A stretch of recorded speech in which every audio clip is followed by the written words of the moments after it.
Zac Taylor made the right decision this week, which may surprise some of you, but it's the right decision.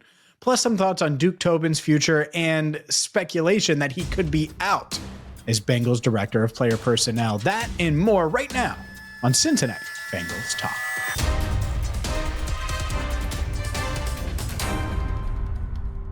The Bengals made the right decision this week. Zac Taylor made the right decision this week. And a lot of people wanted Al Golden fired, wanted some change. The defense is so bad. Zach should be fired, all of those things. And that's fine. And those things may happen. Like Zac Taylor may get fired at the end of the year. Al Golden may get fired at the end of the year. This coaching staff in its entirety may get fired. But for me, I always ask myself, especially in these situations when I'm calling for someone's job, and I don't take that lightly because I don't really like doing that. Think about that. In any line of work, you don't want to call for someone's job. At least I don't. Fans, you're more than welcome to. It's different.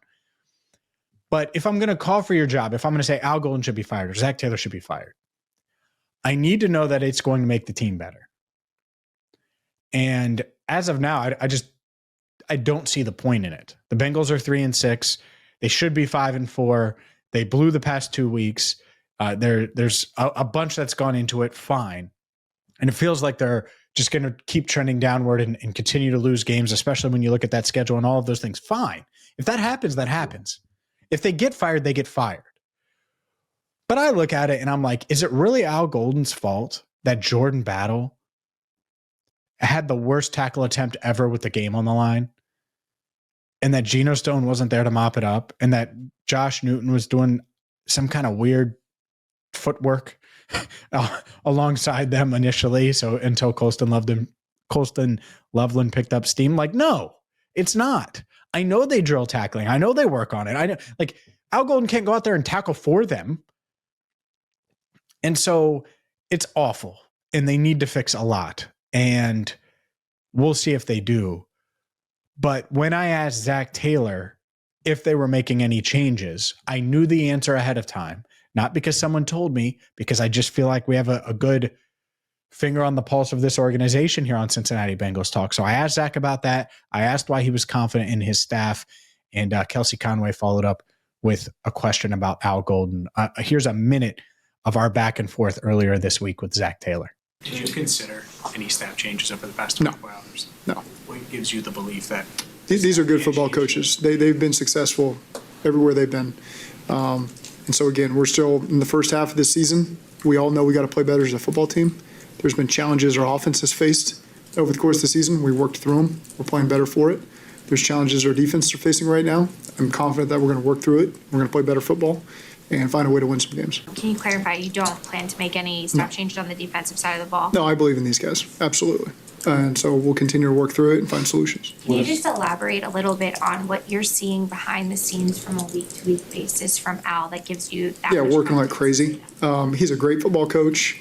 He's doing everything he can to uncover every single stone to make us play better. We're all sick for the way that these games have gone, him probably as much as anybody else on this planet. And so I trust in him, trust in his staff, that we're going to keep working and get all these guys on the same page, executing at a high level, and be a good defense going forward. That's Zac Taylor. That entire thing posted on our platform, whether it's YouTube or wherever you get your podcast. So feel free to check that out. Look, the other part of this, and I think it's important to point out, Al Golden didn't just forget how to coach. And maybe you're like, oh, well, Al Golden's a bad coach. Well, they weren't saying that at Notre Dame. The Bengals weren't saying that when he was the linebackers coach, when they were making their run to the Super Bowl. And he was helping in a lot of ways. And so he didn't just forget how to coach. And there are some that say, oh, well, Lou Anarumo, see, wasn't Lou? Sure, which is proof that it's probably not Golden. Like, Lou Anarumo is a good football coach. Clearly, it's a personnel issue. It doesn't mean it's just that. Like, this defense better figure out how to tackle some, better show some signs of life, better show improvement. If not, they're going to lose a bunch of games and everybody's gone. Zach's gone. All the assistants are gone. Like that's what's going to happen. If they finish 4-13, bye-bye. It's over. And so making a move now to what? Put Darren Simmons as interim head coach? Dan Pitcher? What does that do? That just disrupts the offense. Making the move now for Al Golden. Who are you putting in as interim DC? What does that do? So now are you sticking with Zach for another year and giving him another defensive coordinator with Al Golden under? You see what I'm saying? It doesn't make sense to do right now. I'm not saying it won't happen. It doesn't make sense. The Bengals made the right call. Up next, thoughts on Duke Tobin's future. There's been a ton of speculation about that. Will Duke stay? Will he hang around? We'll get to that coming up next.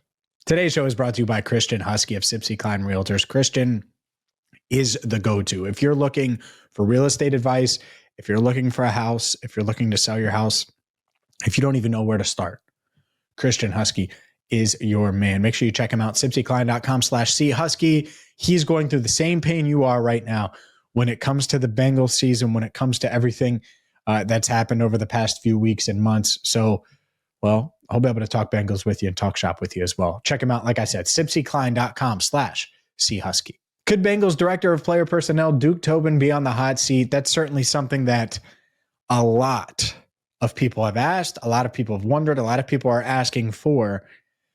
And I think it's interesting, like the whole discussion, because there's so many layers to it. There's the, well, he's been here since 1999 layer. There's the, man, it feels like he's one of the Blackburn/Brown family members.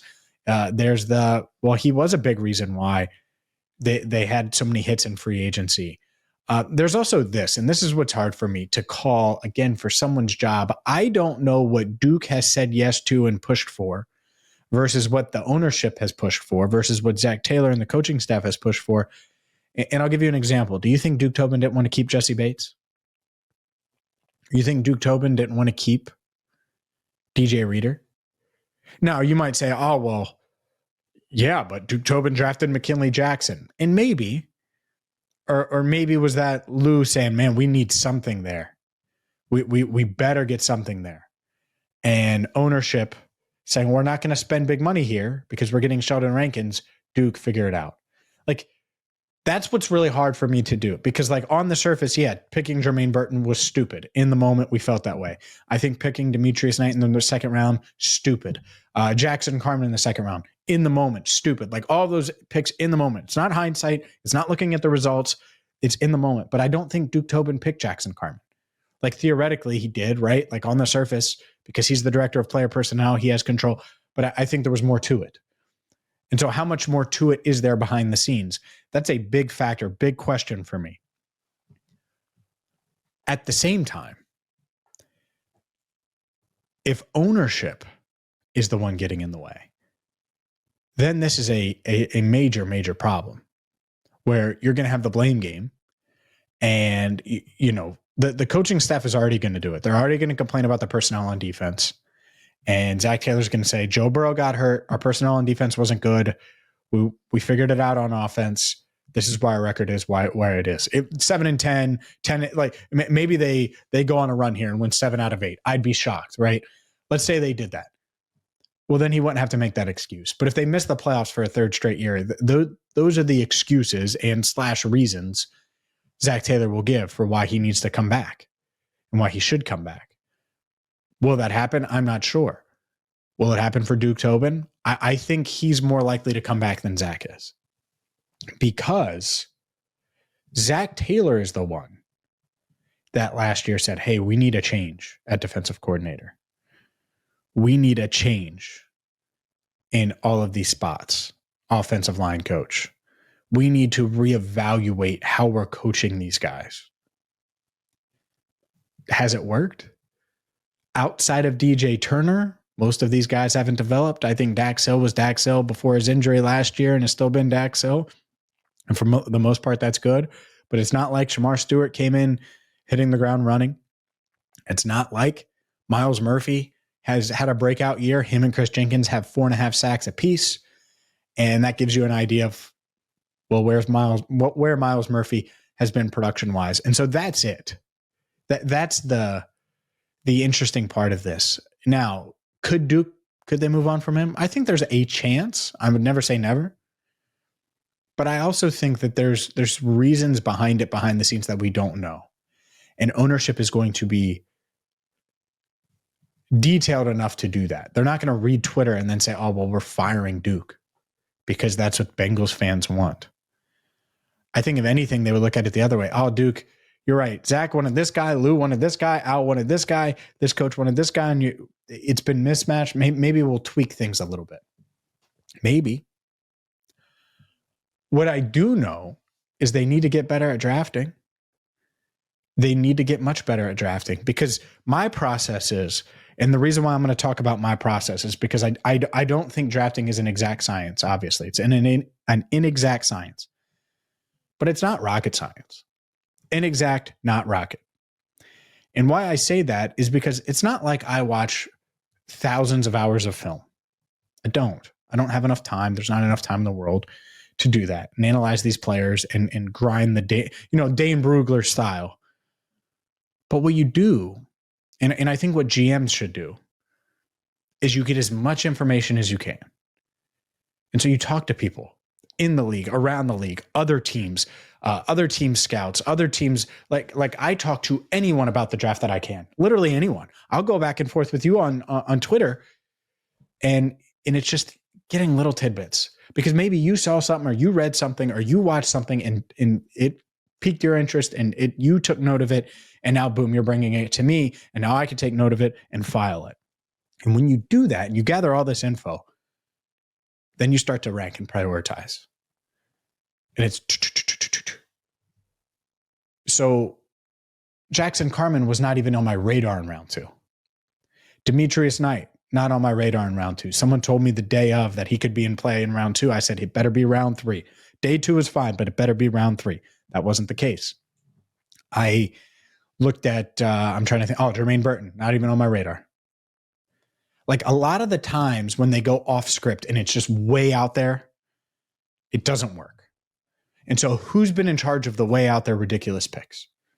Has it been sprinkled in? Has it been, because if that's the case, then everyone's to blame. And that's the real tough question with Duke and certainly something that I want to offer up because I think it's really easy to say, all right, fire this guy or fire that guy. And that's fine. They may all get fired because right now they failed. And it was a failed offseason, and we covered that last week. But the why, the who, there's a lot in there that we just don't know. And I wanted to offer that up for you today. Thank you so much for watching. Thank you so much for listening here on Cincinnati Bengals Talk. Hit that subscribe button, ring the bell. Make sure you check out this week's episode of Enter the Jungle if you missed it.